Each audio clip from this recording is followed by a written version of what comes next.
Conexão Ciência.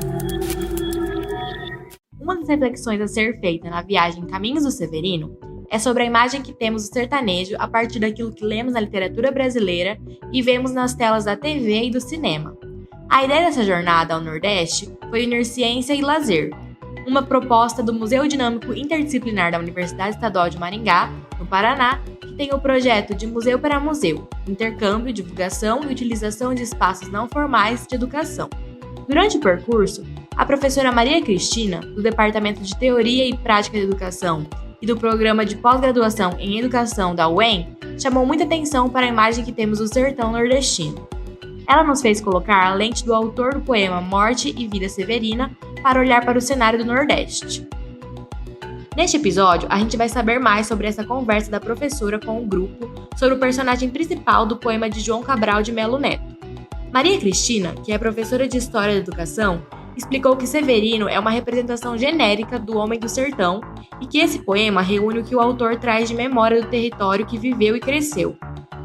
Nos Caminhos do Severino, acho que o ponto principal para nosso debate é, de fato, o conto Morte e Vida Severina, escrito por João Cabral de Melo Neto, que nasceu em 1920 e falece em 1999, é um pernambucano, nascido em Recife, que nos lega, uma obra profunda e vasta para a gente pensar também o Nordeste, o nordestino, mas agora na década de 1950.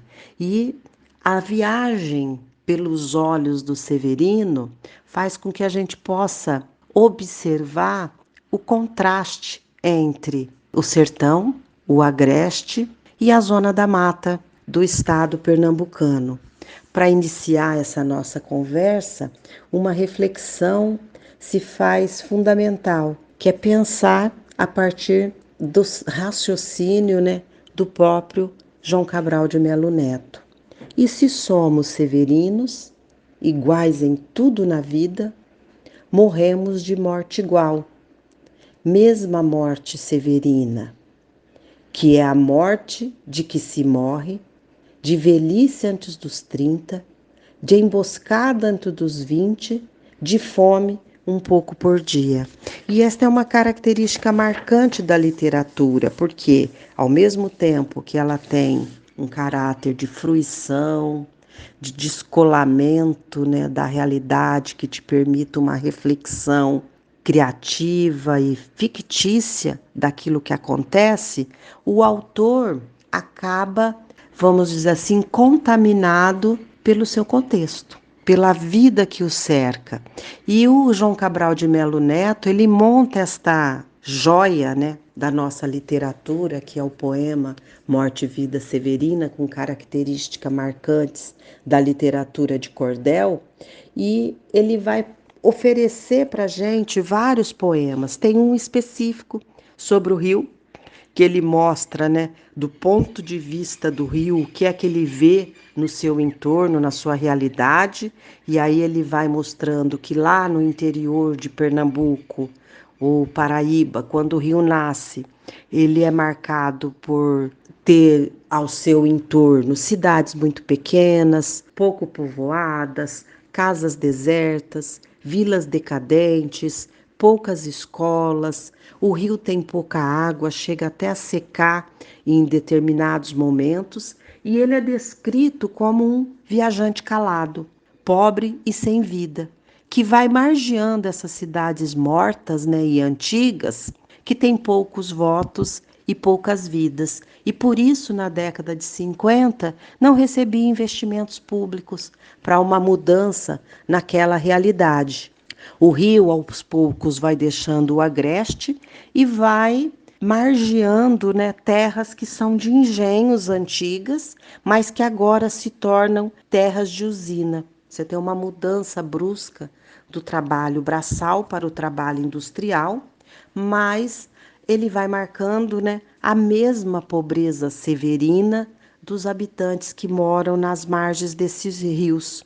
Por quê? Porque nas usinas também se tem poucas casas. Ela é uma produção sazonal, não exige essa fixação da mão de obra. Também ela não vai exigir melhoramentos, estudos, aprofundamentos, né?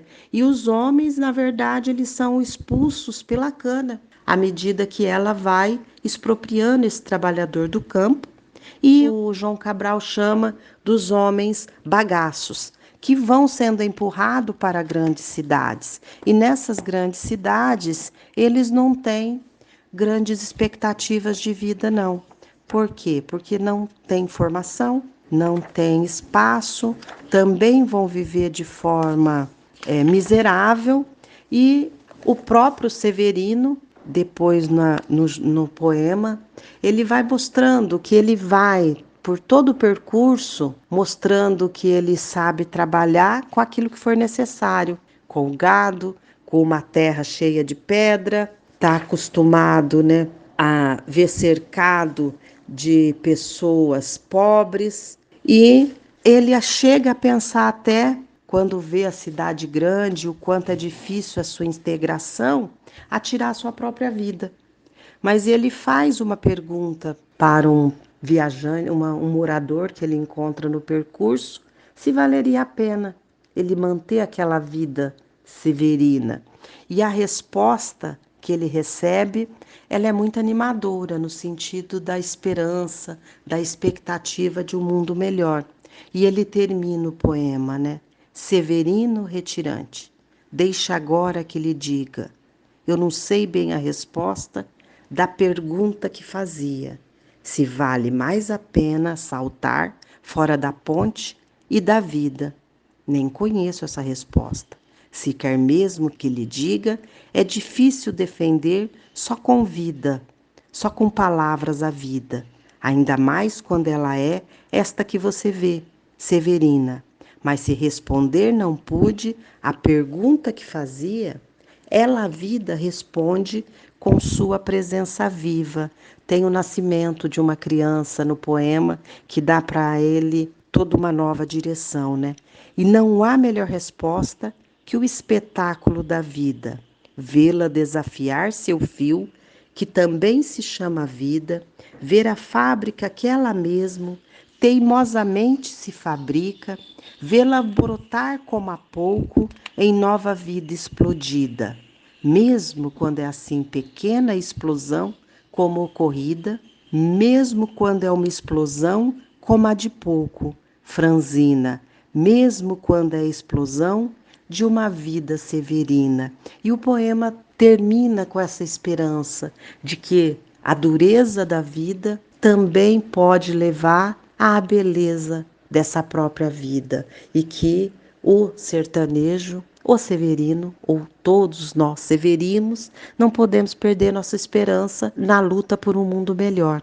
Então é um tema maravilhoso que faz a gente ter vontade de ler de novo e de novo. Esse bioma nordestino, descrito por João Cabral de Melo Neto, é o tema do próximo episódio da série. Não deixe de conferir! Conexão Ciência.